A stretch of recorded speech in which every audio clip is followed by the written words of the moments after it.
रंगीला recording studio Jhajhra चौक कुशेश्वर स्थान झाझरा चौक कुशेश्वर स्थान। बचपन के रहियो यार गे क्षण में भुला गेले कोना जीवोगे जान हम गम दे के चल गेले कोना जीवोगे जान हम छोड़ के ससुरा चल गेले बचपन के रहियो यार गे क्षण में भुला गेले कोना जीवोगे जान हम दर्द दे के चल गेले कोना जीवोगे जान हम गम दे के चल गेले। मिक्स बाय रामन अलबेला म्यूजिक बाय डीजे कोना जीवोगे जान हम ससुरा चल गेले डीजे धनुराज बेगूसराय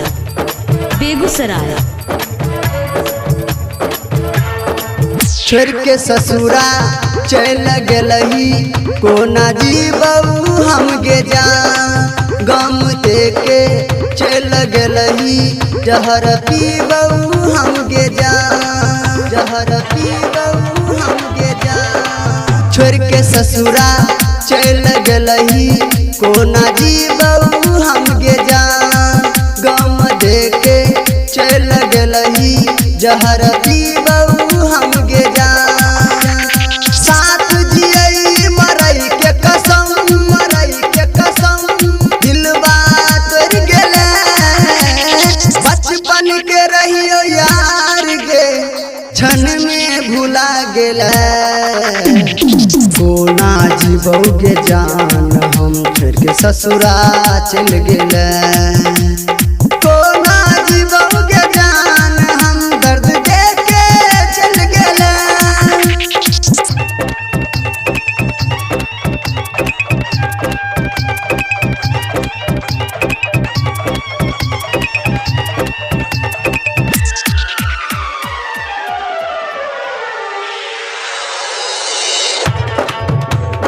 साथ न छोड़बौ कलही वादा बदल ललही अपन इरादा प्यार करई के तुम्ही सिखलही जाके ससुरा भूल गेलही हमरा के तू धोखा देलही दूसरा नाम के मनिया सजलही कवन गलती रहोगे सनम जे हमरा के देलही गम बचपन के रहियो यार गे क्षण में भुला गेले कोना जीवोगे जान हम दर्द दे के चल गेले कोना जीवोगे जान हम गम दे के चल गेले। Presented by Rangeela recording studio Jhajhra चौक कुशेश्वर स्थान।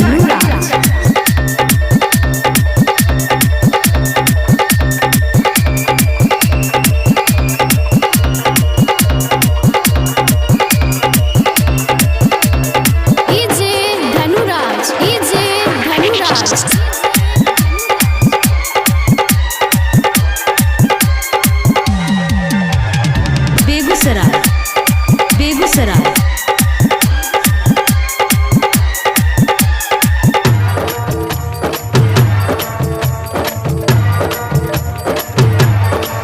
राइटर मुकेश अब न जीतौ मर जैतौ कट के दीवाना अमरजीत के गम देलही कोना जीतौ हट के राइटर मुकेश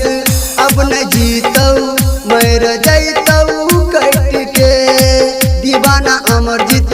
के गम देलही कोना जीतौ हट के कुमार लक्ष्मण रामन जी मरतौ जान गे बचपन के रहियो भुला गेले कोना जीवोगे जान हम गम देके चल गेले कोना जीवोगे जान हम गम देके चल गेले। Presented by Rangila Recording Studio, Jhajra Chowk, Kusheshwar Sthan।